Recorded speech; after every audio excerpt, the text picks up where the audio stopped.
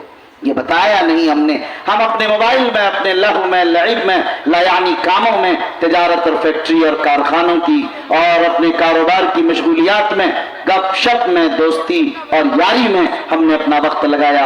اپنی اولاد کی تعلیم میں، اس کی تربیت میں، ان کے روشن مستقبل میں، ان کی آخرت کو سنوارنے میں ہم نے اپنا وقت لگانا چھوڑ دیا۔ ہماری ذمہ داری ہے مکتب سے آنے والا بچہ، مدرسے سے لوٹ کر آنے والا بچہ، اسکول اور کانوینٹ سے آنے والا بچہ کافی نہیں ہو گیا، اب آپ کی ذمہ داری ہے ان کے سبق کو، ان کے ٹاسک کو، ان کے ورک کو دیکھیے وہ کیا کر رہا اور کیا نہیں کر رہا، کہاں جا رہا اور کہاں آ رہا ہے، اس کا پورا نظام آپ کے ہاتھ میں ہونا چاہیے، اس کے پوری حرکت پر آپ کی پوری نگاہ ہونی چاہیے، یہ آپ کی ذمہ داری ہے، یہ تربیت کا حصہ۔ بہرحال چوتھی اور آخری بات جو مجھے کہنی ہے اور یہ کہہ کر میں اپنی بات ختم کروں گا کہ میرے بھائیوں دیکھیے آج ملک کے جو حالات ہیں یہ حالات مشکل ہیں، ایمان پر صرف حملہ نہیں، ضمیر پر صرف حملہ نہیں، تہذیب پر صرف حملہ نہیں، ہمارے اداروں پر صرف حملے نہیں، ہمارے افراد و اشخاص پر صرف حملے نہیں، بلکہ سرے سے ایمان اور اسلام کے وجود کو اس ملک سے مٹا دینے کی کوششیں ہندوتوا نے کر رکھا ہے، جس کے لیے آپ دیکھ رہے ہیں آئے دن کہ انہیں کوئی چیز اچھی نہیں لگتی۔ ظاہر ہے کہ اس کا مقابلہ مسلمان کریں یا اپنے گھروں میں بند ہو جائیں، 2 راستے ہیں، لیکن یاد رکھیے گھروں میں بند ہونا ہے تو اس کا حل نہیں، اس کے مقابلے کی ضرورت ہے۔ مقابلے کی 2 راستے ہوتے ہیں، یاد رکھیے تاریخ بتاتی ہے کہ 1857 میں انگریزوں سے مقابلے کے لیے مسلمانوں نے یہ راستہ اختیار کیا تھا، اس ملک کے تمام شہری نے، ہندو مسلمان سب مل کر انہوں نے لڑائی لڑی اس ملک کو آزاد کرنے کے لیے۔ جب دیکھا کہ ہم اس میں ناکام ہو گئے تو پھر انہوں نے ادارے قائم کیے، لیکن آپ نے دیکھا چند سالوں بعد قائم کیے۔ سمجھیے بات کو، جب حالات آتے ہیں، آندھیاں آتی ہیں، طوفان بلاخیز آتا ہے، اسے گزار دینا چاہیے کہ وہ گزر جائے۔ جب وہ گزر جائے پھر اس کے بعد کام کرنا پڑتا ہے، اور اس کا راستہ صرف اور صرف تعلیم ہے۔ تعلیم کے بغیر آپ کوئی مقابلہ نہیں کر سکتے، صرف تعلیم ہی اس کا واحد حل ہے۔ لائف ٹائم اگر کوئی حل تلاش کرنا چاہتے ہیں تو تعلیم ہے کہ تعلیم کے زیور سے اپنی اولاد کو، اپنی نسل کو، اپنے سماج کو آراستہ کر دیجیے۔ اسلام اقرا کا پہلی وہی ہے، انما بعثت معلما، آقا و مولا سرکار دو عالم کا اعلان امتیاز و افتخار اور تمغہ ہے۔ انہوں نے کہا تھا میں معلم، پڑھانے والا بنا کر بھیجا گیا۔ اسلام نے پوری دنیا میں علم کو عام کیا، فنون کو ایجاد کیا، ترجمے کیے، مکہ اور مدینہ اور بصرہ و کوفہ اور بغداد پھیل گئے، علوم سے بھر گئے۔ آپ نے دیکھا خلافت بنو عثمانیہ کو، خلافت بنو عباسیہ کو، سارے کے سارے علوم اور فنون کے ترجمے ہوتے چلے گئے۔ یہ اسلام کا مزاج تھا در حقیقت، لیکن سمجھنا اصل یہ ہے میرے بھائیوں کہ آپ آج ان چیزوں سے دور چلے گئے، ان چیزوں سے آپ دور چلے گئے۔ آپ نے قرآن پڑھنا چھوڑ دیا، قرآن کو سمجھنا چھوڑ دیا، قرآن کی تعلیمات پر عمل کرنا چھوڑ دیا۔ شیخ الہند نے مالٹا کے جیل سے آنے کے بعد یہی تو کہا تھا کہ اگر قرآن کو نہ چھوڑتے تو آج یہ ذلت و پستی نہ ہوتی۔ صرف ایک یہی وجہ ہے، ہم میں قرآن کو ہم نے چھوڑ دیا اور نہ انتشار و اختلاف ہمارے جڑوں میں گھس گیا، ہمارے گھروں میں داخل ہو گیا۔ ظاہر ہے اس بنیاد پر ہمیں چاہیے کہ ہم تعلیم کو اگر اپنا لیں پوری قوت کے ساتھ۔ آج تعلیم کی صورتحال اس قوم کی کیا ہے؟ 48% مسلمانوں کے بچے آج جاہل ہیں، ان پڑھ ہیں، نہ خاندان، وہ الف با بھی نہیں جانتے۔ 52% پڑھے لکھے، اب اگر اس کا جائزہ لیں تو اس میں سے بھی آپ دیکھیں گے کہ 10ویں تک پہنچتے پہنچتے ہمارے 17 بچے رہ جاتے ہیں، گریجویشن تک پہنچتے ہوئے 4% بچے رہ جاتے ہیں۔ جب 4% بچے گریجویشن تک پہنچ رہے ہیں تو اعلیٰ تعلیم کے لیے ظاہر ہے کہ کیا ہوگا۔ پھر بھی ہم تلاش کرتے ہیں ہمارا IAS، ہمارا IPS نظر آئے، ہمارا انجینئر اور ڈاکٹر نظر آئے، ہمارا سی اور چارٹر اکاؤنٹ نظر آئے۔ بتائیے کیا یہ ممکن ہے؟ جب 4% آپ کا گریجویشن پاس کر رہا اور اعلیٰ تعلیم میں جا رہا ہے تو اندازہ کیجئے، آپ یقین تصور کیجئے کیسے نظر آئیں گے۔ 96% جو لوگ ہیں ان کے نظر آئیں گے یا آپ کے نظر آئیں گے؟ اس لیے آپ اپنی تعلیم کو بڑھائیے، اپنی تعلیم کو بڑھائیے اور اس کی پوری نگرانی کیجئے کہ معاشرے کا ایک بچہ بھی تعلیم کے وقت راستے پر، چوراہے پر، گلیوں میں، باغوں میں، پھلواری میں، میدان میں کھیلتے کودتے چلتے پھرتے اگر نظر آ جائے، آپ ان کے گٹے کو تھام لیجئے اور اس کو پوچھئے کس کا بیٹا ہے، اس کے گھر لے جائیے، یہ کیوں نہیں پڑھ رہا، اس کا حل کیجئے۔ اگر آپ اس طرح حل کریں گے تب کام ہوگا۔ آپ اپنے بچے کو پڑھا لیں کافی نہیں ہوگا، سماج کے ہر بچے کو اپنا بچہ سمجھ کر سماج کے ہر بچے کو تعلیم سے آراستہ کرنا ہوگا۔ اس کے بعد آپ جا کر کسی مقام پر پہنچیں گے۔ ایک بات اور کہہ کر میں اپنی بات ختم کروں گا کہ میرے بھائیوں یاد رکھیے، اعلیٰ تعلیم کے لیے بھی آپ کو نظام بنانا پڑے گا۔ اعلیٰ سے اعلیٰ تعلیم کے لیے کیسے ہم پہنچائیں، شروع سے اس کا نظام، اس کا لائے عمل۔ آپ کو اسلامی ماحول میں ادارے بھی قائم کرنے پڑیں گے۔ اسکول ہے، آپ ظاہر ہے اسلامی ماحول میں دینیات کے نظام کے ساتھ ایسے اسکول کالج جن کو اللہ نے دولت دی، ثروت دی ہے، انہیں چاہیے کہ ایسے اسکولز قائم کریں۔ کارخانے اور فیکٹریاں تو بہت قائم ہو گئی مگر ادارے کم قائم ہوئے۔ پورے ملک میں ہم ڈاکٹر تو بنانا چاہتے ہیں اپنی بیٹیوں کو اور اس کی سخت ضرورت ہے۔ پورے ملک ہندوستان میں صرف 2 میڈیکل کالج لڑکیوں کے لیے ہے۔ کیا 2 کالج سے کیا ہو جائے گا پورے ملک کے انسانوں کا، مسلمانوں کا؟ اس لیے میرے بھائیوں اداروں کے قیام کی ضرورت ہے۔ جنہیں اللہ نے صلاحیت یا دولت کچھ بھی عطا کیا ہے انہیں چاہیے کہ اداروں کے قیام و استحکام کی طرف پڑھیں۔ اس ملک کی ملت کا اور اس ملت کے گیسوں کے سنوارنے کا، اس ملک میں عزت اور سربلندی کا، افتخار و وقار کا یہی ایک راستہ ہے، تعلیم اور معیاری تعلیم اور اعلیٰ تعلیم۔ جب اس رخ پر ہم چلیں گے انشاءاللہ ثم انشاءاللہ، دیر صحیح لیکن ہم کسی راستے پر پہنچیں گے اور کہیں تک ہم پہنچ کر دم لیں گے انشاءاللہ العزیز۔ دعا کریں اللہ تعالی ہمیں اور آپ سب کو دین کی صحیح سمجھ نصیب فرمائے اور اس مدرسے کی قدردانی کی توفیق عطا فرمائے، اور اللہ تعالی ہمیں اس موقع پر یہاں سے جو پیغام ملا ہے اس کو لے کر جب جائیں تو ہمیں اس پر عمل بھی کرنے کی توفیق نصیب فرمائے۔ آمین۔ وآخر دعوانا ان الحمدللہ رب العالمین۔